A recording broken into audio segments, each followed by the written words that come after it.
Welcome back to the channel, guys. I am the Drunken Goth, and today we are diving back into our series on the Colombo V12. In video part 1 we had the strip down in investigation, and in part 2 we looked at the cylinder heads.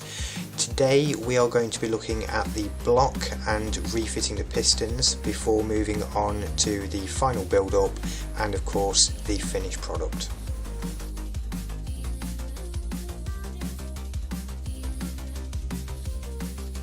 So we start off with the engine block arriving back from the machine shop, and as you can see here they have done a top job of cleaning up all the damage that we saw when those cylinder heads were removed.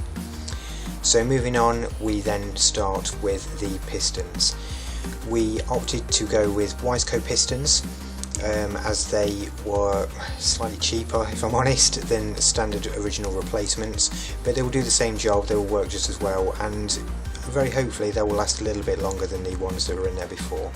So once the new pistons are fitted back to original rods with new gudgeon pins, new circlips, etc., we then move on to new bearings for the block and of course refitting the crank.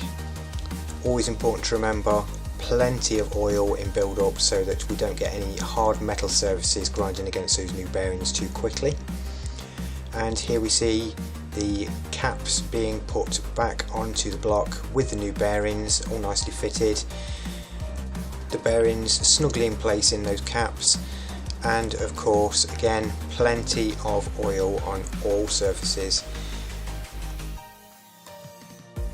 So with the crank back in and those new bearings snugly in place, we can then start to move on to the pistons, and more specifically the piston rings before being fitted to the pistons. What we do is we put the piston ring into the cylinder, nudge it down very gently as you can see here with one of the pistons to make sure it's nice and level, and then get the feeler gauges out to check the piston ring gaps.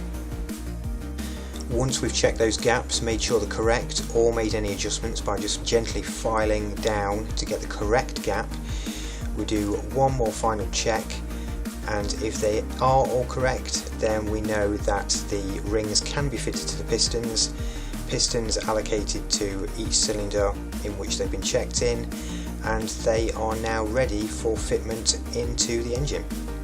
Once all that's done, we then refit the cylinder heads back to the block and begin the final build-up process. Now unfortunately I don't have that many pictures of the cylinder heads being fitted, as trying to manoeuvre two very heavy cylinder heads as well as take pictures was not practical at all.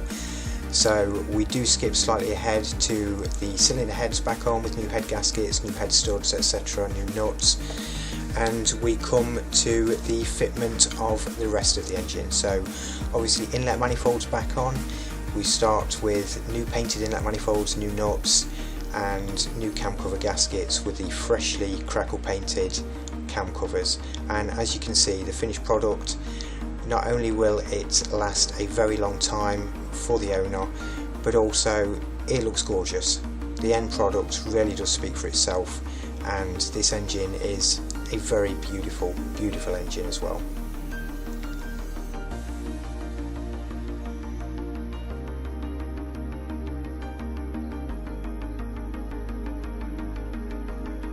So that is it for today's video, guys.